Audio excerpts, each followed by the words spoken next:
On termine avec une autre histoire de passion, celle que nourrit Cathy Burneau pour la peinture. Depuis plusieurs années, cette fille de militaire a fui un destin tout tracé pour coucher son univers de couleurs sur la toile. Installée à Saint-Martin, elle a ouvert les portes de son atelier à Hervé Pédurand et Ronnie Maletti, reportage. Le cadre feutré d'un restaurant-bar de Grand Case sert de support à l'exposition organisée le jour de son anniversaire. Après l'Europe, l'Afrique, la Martinique ou le Japon, Cathy Burneau a posé ses valises à Saint-Martin pour échanger autour de ses toiles.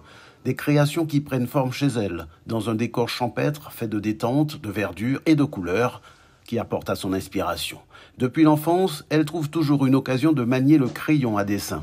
Mais pour vivre de sa passion, elle devra larguer un emploi classique et un destin imaginé par un père militaire. Dès que j'ai pu, j'ai changé de voie. Et du coup de crayon, je suis tombée dans une école de peinture à Bruxelles qui faisait du faux bois et du faux marbre.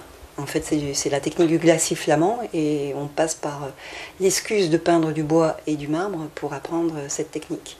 Le glacis flamand, une technique très ancienne, au service d'une œuvre actuelle. Il permet d'obtenir des couleurs plus profondes en y ajoutant de fines couches lisses qui viennent filtrer la lumière. Et quant à l'inspiration... Moi, quand je peins pas avec ma tête, je peins plus avec mon ressenti. Et je baptise la toile une fois qu'elle est née, un peu comme les Asiatiques, les Japonais font avec leur enfant. Ils le regardent vivre et après ils lui donnent un nom. Et en fait, c'est le retour du regard des gens qui m'a appris que mon univers pouvait être aquatique, végétal, astral, cosmique, enfin bref, c'est juste magnifique. Moi, je fais la moitié du chemin et eux, ils font l'autre moitié et ils m'apportent tout ça, quoi.